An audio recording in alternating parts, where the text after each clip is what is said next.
Es sorprendente ver cómo el Señor ha dado crecimiento a la obra, porque dice la Biblia que unos siembran, otros abonan o riegan la semilla plantada, pero en definitiva el crecimiento quien lo da es Dios. Satanás no le da crecimiento a la iglesia. Satanás nunca va a traer prosperidad y bendición a la obra, y mucho menos a nuestras vidas, a título personal. La bendición, quien la da, es nuestro Dios, que es el Dios de toda bendición. Y cuando vemos que su obra crece, no es porque haya unos iluminados o unas personas especiales, sino es porque Dios ha dicho, y yo lo vengo diciendo desde el día de la pandemia, Dios con nuestro ministerio y con nuestras vidas, y estoy convencido, dijo, ahora. Ahora. Nosotros no llevamos 4 días en esto, como ustedes saben perfectamente. Yo tengo la gran bendición de haber empezado en el ministerio muy joven. Aquí en el Puerto de la Cruz, cuando yo era soltero, yo vine a vivir al Puerto de la Cruz, no tenía ni donde caerme muerto y tenía que pedir durante horas. Allí a la salida de Santa Cruz, donde está la piscina municipal, la gasolinera esa que está ahí toda la vida, yo tenía que ponerme allá a pedir autostop para poder venir al puerto aquí a predicar. No a esta iglesia, sino a otra, ¿no? Y a veces me cogía un coche y me dejaba en Santa Úrsula o me dejaba en La Laguna y tenía que coger otro y así. Y podría contar muchas anécdotas y experiencias que me pasó en esos viajes, tanto de ida como de vuelta. Y a veces se me hacía muy de noche y claro, ya de noche meterme en la carretera a pedir autostop pues era un rollo, ¿no? Entonces me quedaba a dormir en un banco de la iglesia, allí en el Puerto de la Cruz o en cualquier sitio, ¿no? Y he visto cómo la obra ha crecido, cómo la obra se ha multiplicado, cómo gente que no eran ni convertidos, hoy en día son convertidos. De alguna manera u otra están sirviendo al Señor, involucrados en la obra, aquí en Santa Cruz o en cualquier otro lugar. Por ejemplo, Damaris, la esposa del pastor Alberto, que yo esta mañana le di paso, pues yo la conocí desde el vientre de su madre. Con eso les digo todo. Esto era íntima amiga de mi hija Priscila, porque las dos tienen más o menos, creo que la misma edad, ¿verdad? Entonces, el crecimiento siempre lo da el Señor. Y a Él le tenemos que dar siempre toda la gloria y toda la honra y todo el reconocimiento. Yo a Marcos, por ejemplo, lo llamaba el hermano bombero. Marcos fue bombero durante muchos años. Hoy está taxista, pero Marcos fue bombero.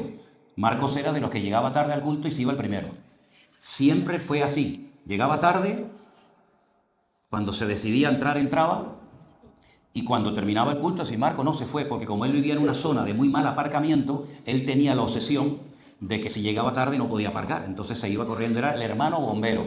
Y mira, ahora tiene que ser el primero en llegar y el último en irse. Las paradojas y el humor del Señor, ¿no? Y cuando llegamos a este lugar, a este terreno, esto no existía.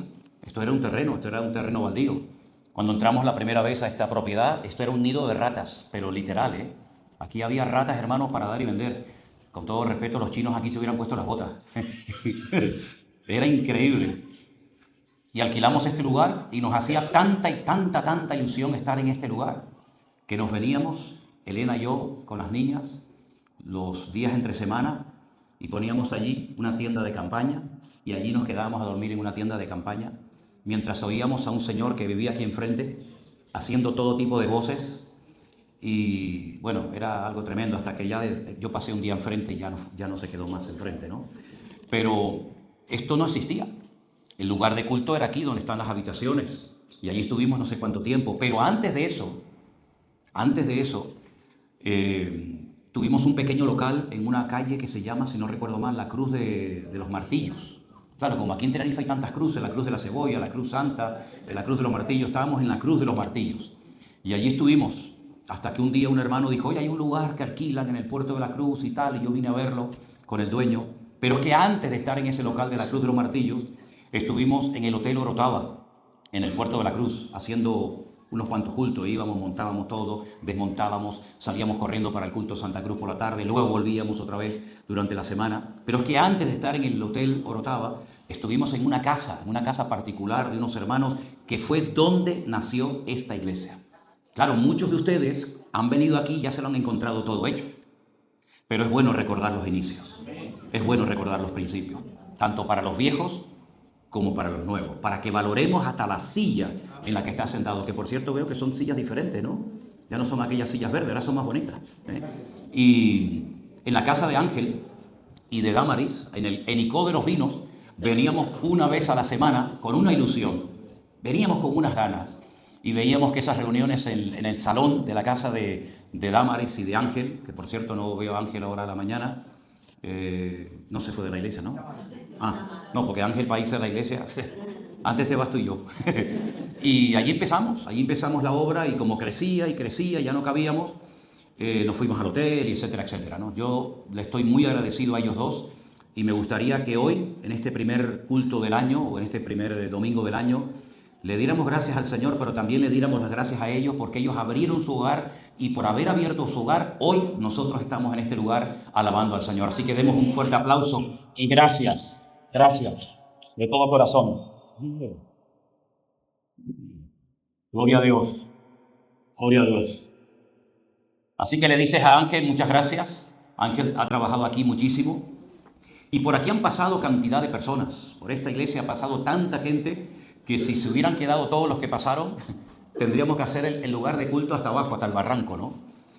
Pero yo le doy gracias a los que han perseverado, a los que han estado aquí al pie del cañón, con ganas y sin ganas, con pocos o con muchos.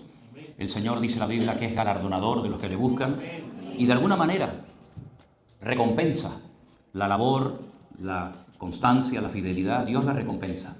Y alguien, cuando estábamos ya a punto de terminar los días aquellos de la pandemia, cuando comenzó el Señor a dar un crecimiento y comenzó un mover espectacular en nuestro ministerio, pues alguien me dijo, un pastor por cierto, me dijo que cuando terminara la pandemia, todo este mover y toda esta ilusión y todas estas personas, miles, hablo de miles de personas que se ponían en contacto con nosotros, pues ya dejarían de hacerlo y se olvidarían. Y yo le dije, te aseguro que no, porque Dios ha puesto en mi corazón que este mover de Dios, que es algo sobrenatural. Me dicen ustedes a mí que hay iglesias que tienen un pastor y no crecen, y las iglesias nuestras que no tienen pastor son las que más crecen. Por eso, gracias. Por eso he pensado a lo mejor dejar a todas las iglesias sin pastor, para que crezcan más, ¿no? ¿No? Bueno, pues yo he sentido en mi corazón que esto que el Señor comenzó no lo va a parar nada ni nadie, sino que lo va a parar solamente Él cuando Él venga. Y estamos viendo cómo se están levantando obras, cómo las obras están siendo bendecidas y prosperadas. Por ejemplo, la obra en Estados Unidos se va a encargar absolutamente de todos los costos y de todos los gastos que implique el mandar a un matrimonio de España para que esté allí durante 3 meses. Y hemos visto cómo la obra se ha sustentado y Dios la ha bendecido de una manera espectacular. ¿Quién nos iba a decir a nosotros que durante más de 40 años todos los meses contábamos la monedita para poder pagar la luz, el agua, el teléfono, poner gasolina al coche? ¿Quién nos iba a decir a nosotros que hoy por hoy el Centro Evangélico Villanueva iba a poder tener una finca inmensa, inmensa, donde se han plantado docenas y docenas y docenas de árboles, donde tenemos una carpa que cabe más de 400 personas, donde tenemos casa donde se puede quedar a dormir la gente, donde tenemos un campo de fútbol que es mucho más grande casi que toda esta finca? ¿Quién nos iba a decir? Y 2 pisos, que también la iglesia Centro Evangélico Villanueva tiene 2 pisos hermosos que ha podido comprar para que se queden obreros, para que se queden matrimonios, para que se queden estudiantes que van a ir. ¿Quién nos iba a decir a nosotros?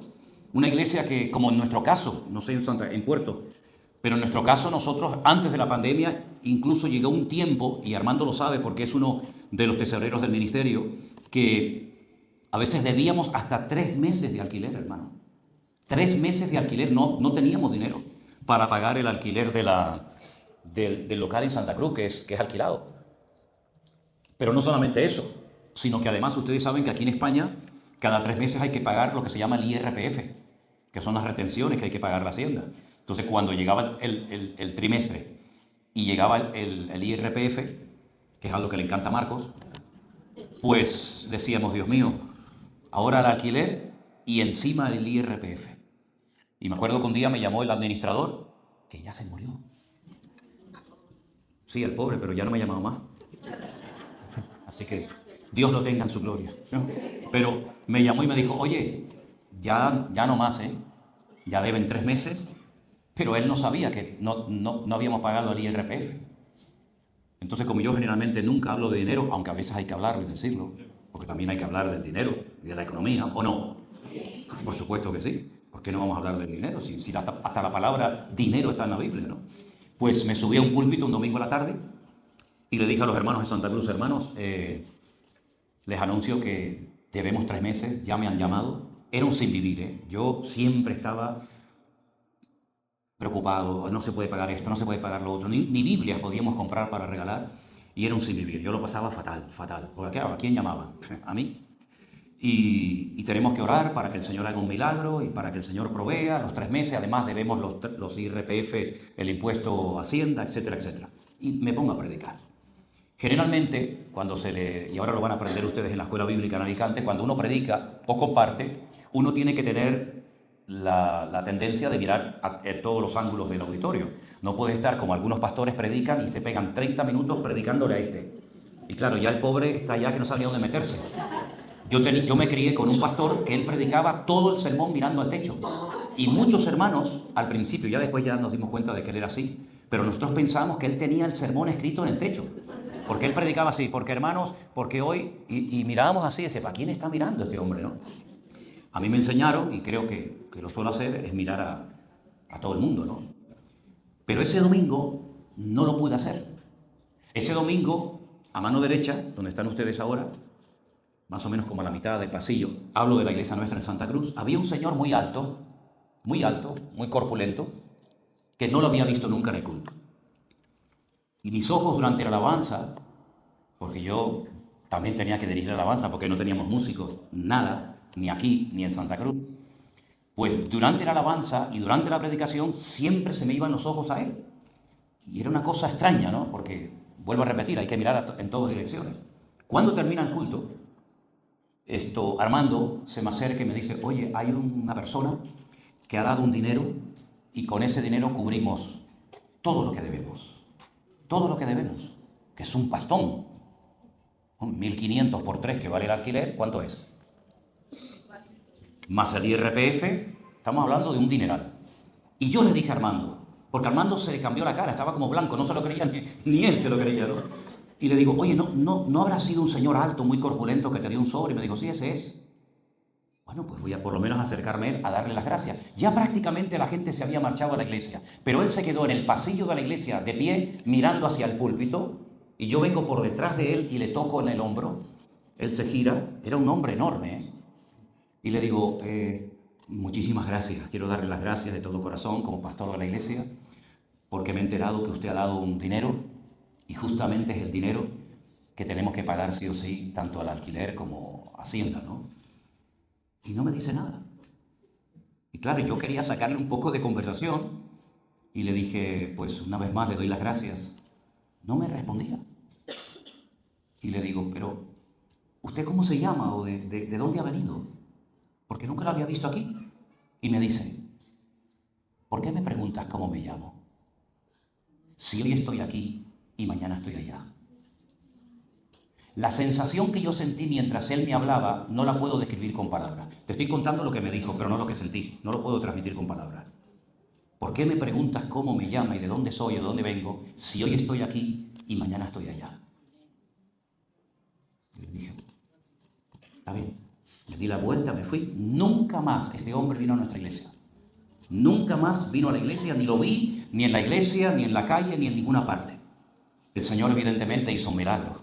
El Señor utilizó a esta persona para sorprendernos y por eso hemos visto desde el primer día que nació esta obra la mano del Señor de una forma tremenda. Y como el Señor no cambia, es inmutable, cuando Él hace algo es el botón de muestra de lo que va a seguir haciendo. Él no añade maldición con la bendición, dice la palabra. Es decir, ¿qué es lo que será? Pues lo mismo que fue. Pero esto no solamente es aplicable a la hora de estudiar profecías, que solemos utilizar ese texto, ¿no? Hermano, ¿qué es lo que será? Pues lo mismo que fue. No, aplícalo todo. Si Dios me bendijo, Dios me seguirá bendiciendo. Si Dios me ayudó, Él me seguirá ayudando. Si el Señor me abrió una puerta, me seguirá abriendo puertas. Porque Él no cambia, Él es el mismo ayer, hoy y por los siglos. Entonces es importante tener memoria de lo que hay que tener memoria, ¿eh? Hay cosas que mejor es olvidarlas y no hablar nunca más de ese tema. Pero hay otras cosas que no podemos olvidar. Por eso el apóstol Pedro le dijo a los destinatarios de sus epístolas, yo procuraré que después de mi partida quede constancia de las enseñanzas que yo les he dado, para que tengáis memoria de las palabras que pronunció y nos enseñó nuestro Señor Jesucristo. Por eso es muy importante ver cómo el Señor fue guiando y prosperando la obra durante el 2024. Qué puertas se abrieron, cómo el Señor se movió, cómo el Señor nos fue mostrando cómo resolver esta situación o aquella. Porque ese ha sido el botón de muestra de lo que Dios va a seguir haciendo, pero no igual, porque Dios no es repetitivo. Dios es novedad pura. Y el Señor, el factor sorpresa, no quiere que la iglesia lo pierda, sino que podamos tener en cuenta que como mínimo, las bendiciones que nos han acompañado en estos últimos años nos van a seguir acompañando y aún más, porque dice la Biblia que Él nos da mucho más de lo que pedimos o de lo que entendemos. ¿Cuántos dicen amén? Antes, esta no es la palabra, esta no sé por qué estoy diciendo esto. Dije todo esto, aún no he predicado, pero escúchame. Quiero felicitarles a todos ustedes, de verdad, de todo corazón, porque ¿tú también te vas a bautizar? No, como te vi ahí vestida de negro, mira la oveja negra allí, ¿no? No, es un broma. Todos son adultos, todos son personas grandes que saben lo que van a hacer y eso es muy bonito, porque bíblicamente el bautismo no es para niños, no es para infantes, no es para cumplir con una tradición, ¿verdad? Bueno, papá, mamá, el abuelo.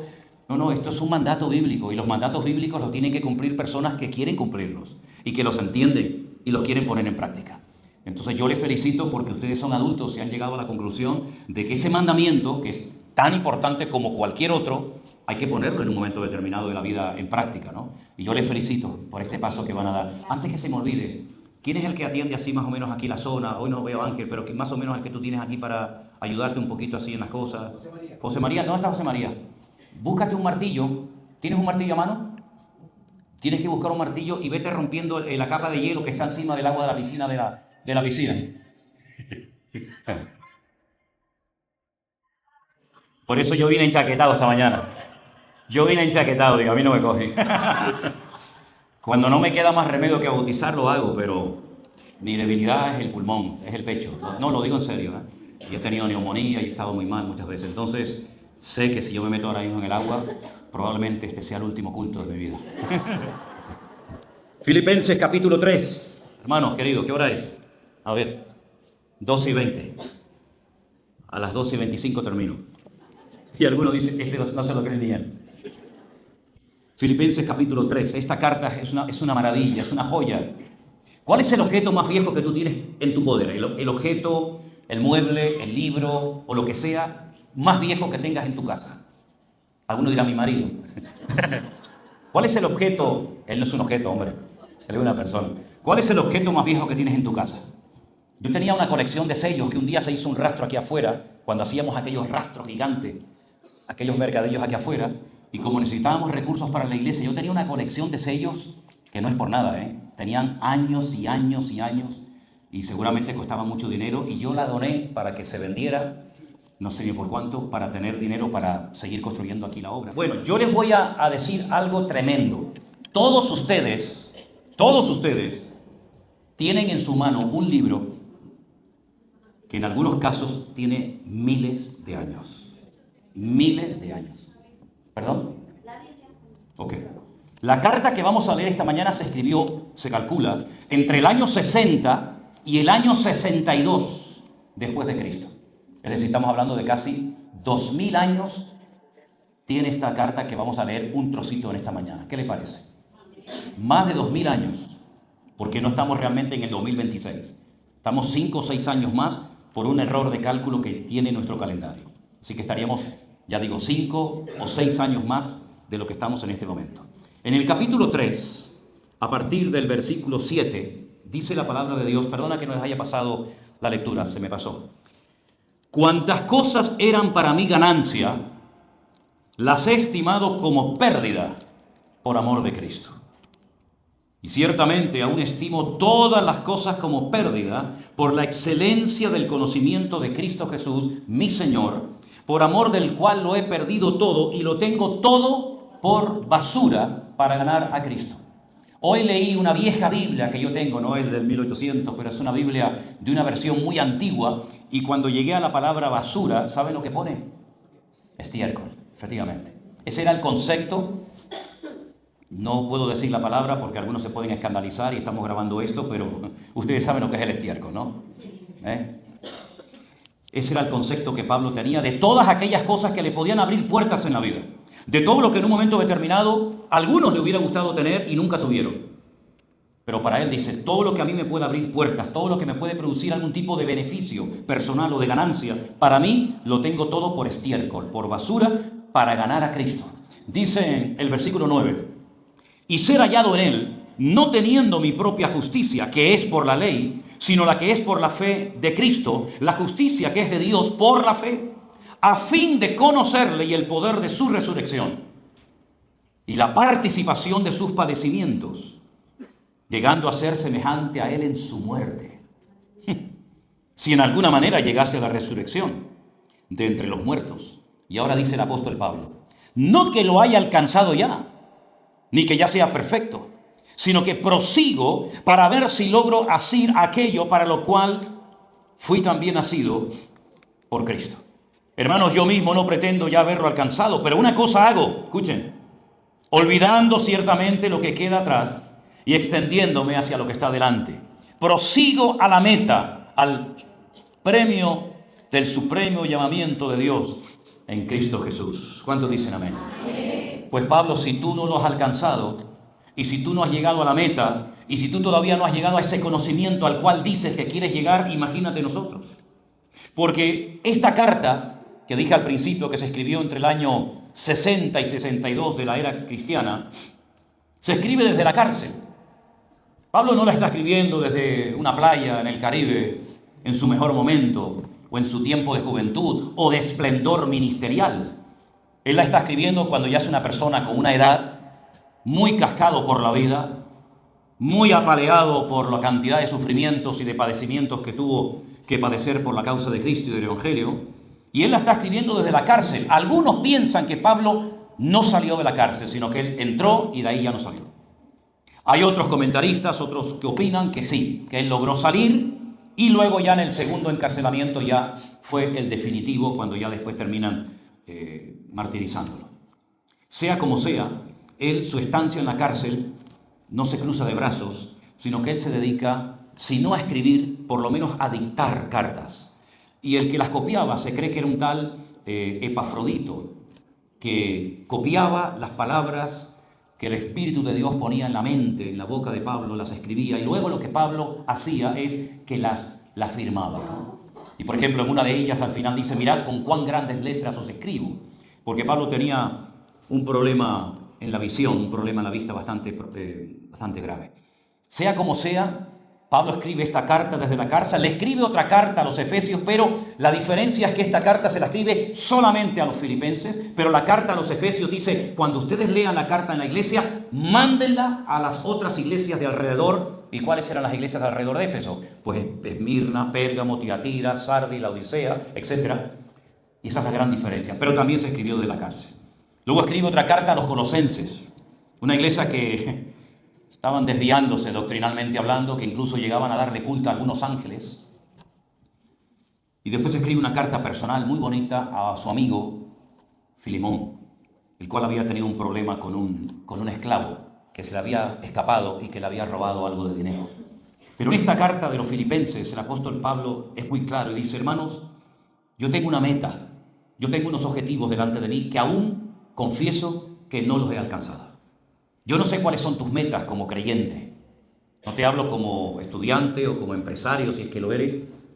Te hablo de tus metas, tus objetivos como creyente. Lo primero que tienes que tener en cuenta es si esas metas, si esos objetivos coinciden con el plan, con el diseño de Dios para tu vida. Porque está bien tener planes, está bien tener sueños, está bien decir, oye, me gustaría esto, me gustaría lo otro, pero pregúntate siempre, ¿esto entra dentro de la voluntad de Dios? Porque puede ser que sea una buena idea, pero no el momento. Cuidado. Moisés, cuando era joven, cuando tenía más o menos 40 años, él creía que el pueblo iba a reconocer su liderazgo. Él pensaba que el pueblo lo iba a apoyar y por eso él sale a la calle y separa a aquellos dos que estaban peleando. Uno de ellos era egipcio y la Biblia dice que lo separó con tal fuerza que lo mató. Pero él pensaba que el pueblo iba a decir, oye, este hombre está por nosotros, nos quiere defender, este es un Mesías, es un libertador. Sin embargo, el pueblo no lo reconoció. ¿Y cómo voy a estar yo en un sitio donde la gente no me apoya y no me reconoce? Nosotros no somos como estos presidentes que saben que el pueblo no lo apoya, pero a pesar de eso siguen estando ahí. Nosotros no. Y él tiene que huir 40 años. La intención era buena, pero no era el momento. Entonces, hay cosas que a lo mejor tú tienes en tu corazón hacer, que son buenas, son bíblicas, pero no es el momento. No estás preparado. Tienes que crecer, tienes que madurar, tienes que fortalecerte en la fe, etcétera, etcétera. Entonces, asegúrate siempre que lo que quieres hacer para el Señor, el sueño, el proyecto, el plan, el objetivo en tu vida, coincida con la voluntad de Dios. Pero una vez que tengas esa seguridad, esa certeza personal, pues esfuérzate para poder llegar a ese objetivo. Tal vez es servir al Señor algún día, en la obra, a tiempo completo. Tal vez sea formar una familia. Gloria a Dios. Tal vez estás en este momento interesado o enamorada de una persona, que no digo que no sea la persona idónea para tu vida, pero que a lo mejor no es el momento. Así que no presiones, no empujes, no obligues, no fuerces a una persona a ver lo que tú dices que has visto, pero la otra no lo ha visto. ¿Te das cuenta? Entonces es muy importante ir al paso, al ritmo que el Señor nos marca. Pero sea como sea, Pablo dice, yo no he alcanzado todavía esos objetivos, porque en otra carta, no en la carta a los filipenses, sino la carta a los romanos, que es la más profunda, junto con Gálatas, que Pablo escribe, él dice, hermanos, tengo un problema personal. Y lo admite, y no solamente lo cuenta en aquella época, sino que a lo largo de los 2000 años que tiene la iglesia actualmente, todos los cristianos del mundo, da igual de la iglesia o de la denominación que pertenezcan, todos los cristianos del mundo nos hemos enterado, no por un chivato, no por alguien que dice, ven que te voy a contar una cosa, sino porque él mismo dijo, hermanos, estoy haciendo cosas que no quiero hacer. Y lo que quisiera en el fondo hacer, no lo estoy haciendo. Miserable de mí. ¿Quién me librará de este cuerpo de muerte? Pero después termina diciendo, pero no soy yo, sino el pecado que mora en mí. Qué tremendo, ¿no? Un apóstol de la talla, del calibre, de la envergadura de Pablo, diciendo el pecado que mora en mí. Él todavía tenía luchas personales muy grandes y las admite, no las oculta. Pero después dice, pero ninguna condenación hay para los que están en Cristo Jesús. Los que no andan conforme a la carne, sino conforme al Espíritu de Dios. Y entonces arranca en el capítulo 8 a decir, yo les voy a decir cómo tenemos que vivir los cristianos, viviendo en el Espíritu. Y da un capítulo 8 que es una maravilla. Apréndanse de memoria el capítulo 8 de Romanos, por favor, este año. Apréndanselo. ¿Cuántos lo van a intentar por lo menos? Pregúntale a tu mujer, oye, dime el 3, dime el 4, a tu hijo, a tu hermano.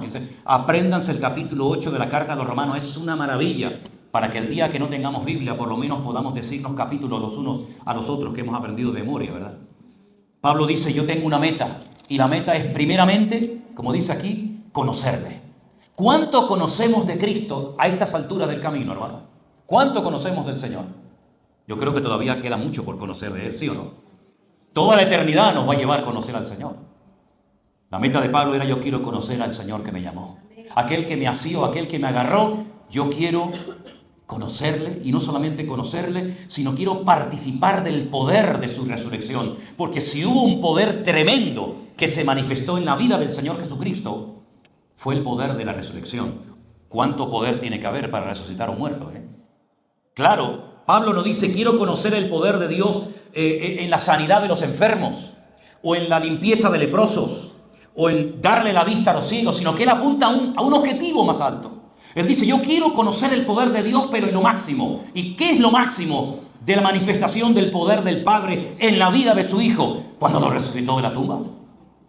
Porque el Hijo sabía perfectamente que si él dormía, si él moría ese día, el Padre no permitiría que su cuerpo se corrompiera en la tumba. Por eso dice, en tus manos encomiendo mi espíritu. Porque él sabía que el Padre lo iba a resucitar al tercer día. ¿Y cómo lo sabía? Primero porque la Escritura lo decía. Verá el fruto de su aflicción y quedará satisfecho. Por ejemplo, un versículo, ¿no? Pero por otra parte, él sabía que la única posibilidad de que no fuera resucitado es que el Padre no aceptara su sacrificio, su ofrenda, su vida derramada en la cruz. Claro, había un riesgo, entre comillas, ¿no? Yo muero, me clavan en la cruz, derramo mi sangre, y si el Padre por lo que sea no la acepta, ya no hay esperanza. No hay solución para los pecados, no hay vida eterna, no hay segunda venida, no hay nada. Pero él sabía perfectamente que el Padre había aceptado su ofrenda. Porque proféticamente Juan el Bautista, que estaba emparentado con él, ¿verdad?, le dijo a la multitud cuando lo vio por primera vez, este es. No era Elías, no era Moisés, este es. Y dice, este es el Cordero de Dios que quita el pecado del mundo. Pero son palabras de un hombre. Son muy bonitas, Este es el Cordero de Dios. Me parece muy bien. Pero Dios tendrá algo que decir. Porque son palabras, repito, de Juan el Bautista, muy importantes, trascendentales, muy profundas. Pero Dios, ¿qué dice de todo esto? Bueno, Dios habló con voz audible el día que su hijo se bautiza en el río Jordán.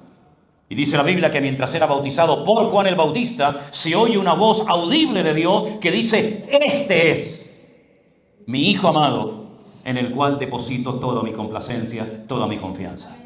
Juan dijo: este es. El Padre dice también: este es mi Hijo, en el cual deposito toda mi confianza y mi fe y mi voluntad. Por lo tanto, el Señor Jesucristo sabía que Él iba a resucitar, y es un hecho que el Señor Jesucristo resucitó. Y Pablo dice: pues ese poder tan magnífico de la resurrección es el que yo quiero experimentar todos los días de mi vida. Pero dice algo más: y también le quiero conocer en la participación de sus padecimientos. Uy, ahí entramos ya en un terreno muy delicado. Porque si yo pregunto en esta mañana, ¿cuántos les gustaría conocer y moverse en el poder de Dios? Todos levantarían la mano. ¿Cuántos quieren conocer más y más y más y más profundamente al Señor? Todos levantarían la mano. Pero ojo, la pregunta que voy a hacer ahora: ¿cuántos quieren experimentar los mismos vituperios, las mismas humillaciones y los mismos padecimientos que el Hijo de Dios padeció? Llegando a ser semejante a Él en su muerte. El hombre es semejanza de Dios. Y Pablo quiere ser semejanza de Cristo en su vida y en su muerte. Yo nunca he pedido esto, les soy sincero, Yo no sé si ustedes están aquí en el Puerto de la Cruz, Marcos, en otro nivel espiritual, pero yo no le he pedido al Señor, y perdonen que se lo diga así francamente, yo no le he pedido al Señor: me gustaría parecerme a ti en tus padecimientos, llegando a ser semejante a ti en tu muerte. No es mi meta, hoy por hoy, morir crucificado. Ni aquí, ni en Israel, ni en Latinoamérica, ni en ninguna parte. Pero este era el objetivo de Pablo. ¿Ahora entienden por qué cuando alguien quería trabajar con Pablo, él era tan exigente? Porque lo mismo que me va a pasar a mí, probablemente es lo mismo que le va a pasar a todos los que estén conmigo. Ahora entienden por qué simplemente un muchacho un día dijo: no, yo no te voy a acompañar en el segundo viaje, o yo me voy a mi casa antes de que termine el primero. Ahora entienden por qué Pablo dijo: ya no vienes más conmigo, no podemos trabajar juntos, estás en otra frecuencia. Eres un buen cristiano, eres un buen hijo de Dios, vas a escribir un evangelio, me parece maravilloso, pero tú y yo no podemos trabajar juntos, porque tú estás en otra frecuencia. A ti te da miedo la persecución, a ti te da miedo la presión, no sabes trabajar bajo presión. Estabas en tu casa con una pluma, con tinta, con un papiro, con una hoja, y escribes un evangelio, y me parece estupendo, y lo vamos a tener en la Biblia, y te recordaremos toda la vida como el evangelio según San Marcos. Sabes trabajar en la tranquilidad de tu casa, sabes trabajar con tu pluma y tal, pero no sabes trabajar en el campo misionero. No vales para esto, Marco. Y dice que se apartaron y nunca más volvieron a trabajar juntos. Y es que tenemos que entender que no todos tenemos la misma capacidad para hacer lo que otros hacen. Tenemos que descubrir cuáles son nuestros límites, cuál es nuestro llamado, qué es lo que tenemos que hacer y qué es lo que no tenemos que hacer. He conocido a miles de creyentes que están siempre orando o de vez en cuando oran para descubrir qué es lo que tienen que hacer en el Señor. ¿Cuál es la voluntad de Dios para su vida? ¡Gloria a Dios! Estupendo, hermano, me alegro. Pero yo también te voy a dar un consejo si lo quieres aceptar. Comienza a orar para decirle a Dios lo que no tienes que hacer. Porque está muy bien saber lo que yo tengo que hacer, pero aún más importante es saber lo que no tengo que hacer. ¿Y por qué no tengo que hacerlo? Porque Dios ni me ha llamado, ni me ha capacitado a hacer eso, sino tal vez a otro hermano diferente a mí, pero que los dos nos vamos a complementar para servir juntos al Señor. ¿Cuántos dicen amén? Y finalmente, Pablo dice: yo prosigo la meta. Yo sigo adelante. Porque olvido las cosas del pasado y me extiendo hacia lo futuro. Prosigo la meta al premio del supremo llamamiento. Nuestro premio no lo va a dar la iglesia. No sé si ustedes van a recibir, en algunas ocasiones lo damos, otras no sé, un diplomita como recuerdo de un día de bautismo que han tenido. Me parece estupendo. Pero el premio, la recompensa genuina que nada ni nadie nos puede arrebatar, es el premio que Dios nos dará cuando lleguemos a su presencia. Corre de tal manera y esfuérzate de tal manera en el reino de Dios que cuando lleguemos a la meta no solamente nos conformemos con que nos abran la puerta y nos dejen entrar, sino que recibamos un galardón, un premio. Porque allí habrá diferentes premios y galardones, por supuesto. No voy a recibir yo el mismo galardón que, por ejemplo, Esteban, que murió siendo apedreado en Jerusalén. Es de sentido común. No voy a recibir yo el mismo galardón que va a recibir los apóstoles. Los 12 apóstoles, no los miles de apóstoles que hay por ahí por el mundo, que no son apóstoles ni nada, ¿no? Yo entiendo que Dios nos va a recompensar a cada uno según la labor que hayamos hecho, pero hagámosla de tal manera que lo que hagamos glorifique a Dios y no nos glorifique ni nos exalte a nosotros. Por eso métanse en la cabeza desde los primeros días de este año que recién comienza 2026, todo el crecimiento, toda la bendición, todo lo que hemos visto con nuestros ojos y veremos, todo es producto de la gracia y de la misericordia de Dios. No hay nada especial. Nosotros somos instrumentos de barro utilizados temporalmente por la misericordia y por la gracia de Dios, pero no hay ningún mérito personal, es nuestro deber. Es más, después de haber acabado todo, considerados, dice la Biblia, siervos inútiles, porque eso es lo que somos, simplemente siervos, esclavos del Señor Jesucristo. Y yo espero que en este año 2026, y lo anhelo, porque llevo años orando por esto, que de aquí, de entre nosotros también, se levanten obreros, familias que quieran servir al Señor. También soy consciente, soy perro viejo en esto, que no todo el mundo vale para estar en la obra. Porque cuando no es el niño es el trabajo, cuando no es el trabajo es el dinero, cuando no es el dinero es el marido, cuando no es el marido es la mujer, cuando no es la mujer es la suegra, cuando no es la suegra es el jefe del trabajo. Siempre parece que ocurre algo, pero te voy a decir una cosa, la mejor decisión que yo tomé a los pocos meses de convertirme, y además Dios la confirmó evidentemente, fue servir al Señor. Es la mejor decisión que he tomado en mi vida. Dios me agarró así por los pelos, porque si no me hubiera puesto a mí en primera línea el Señor desde muy joven, probablemente yo hoy o estaría en el mundo o estaría muerto. Así es que pon tu vida al servicio del Señor. Yo veo que hay mucha juventud en esta mañana, en este salón, y yo les animo a todos ustedes, no dejes que nadie se interponga en tu relación con el Señor. El Señor tiene que ser lo primero, pero no solamente decirlo, sino llevarlo a la práctica. Y a veces tendrás que llorar, pero esas lágrimas el Señor las va a recompensar. Porque generalmente los que lloran por motivos bíblicos, siempre de una manera u otra han sido bendecidos. Pero los que lloran por motivos que no son bíblicos, sino más bien carnales, las desilusiones son tremendas. Así que les invito a todos a orar en esta mañana, cerremos nuestros ojos y vamos a prepararnos para celebrar este acto de bautismo, donde hermanos van a dar testimonio de su fe en el Señor Jesús. Hermanos, en esta mañana van a bajar esas aguas, diciendo, quiero dejar atrás mi antigua vida, porque he entendido el Evangelio, porque ya no vivo yo, mas vive Cristo en mí. Porque he entendido, Señor, que la vida pasada no es compatible con la nueva vida en Cristo que ahora tengo. Y porque quiero ir en serio, porque quiero ir a por todas, quiero alcanzar la meta, quiero alcanzar el objetivo. Como Pablo dijo en la carta a los Filipenses, primera iglesia fundada en Europa. Quiero alcanzar la meta, quiero alcanzar el objetivo, quiero el premio del supremo llamamiento de Dios. Y por eso en esta mañana te damos gracias, Señor, desde lo más profundo de nuestros corazones, por estas vidas preciosas, cada una de ellas, compradas, redimidas por Cristo, y que en esta mañana dicen, Señor, yo quiero vivir para ti. Quiero poner en práctica este mandamiento, no por presión, sino por convicción, porque sé, Señor, que tú tienes una vida maravillosa para mí. Bendice a las familias que están aquí también, a los amigos que han venido tal vez para acompañarles en este día tan bonito para ellos. Y gracias por darnos el honor y el privilegio de poder ser testigos de este acto tan precioso como es ver gente que quiere seguir a Cristo. Los bendecimos, Señor, y te damos mil gracias por sus vidas. En el nombre de Jesús. Amén.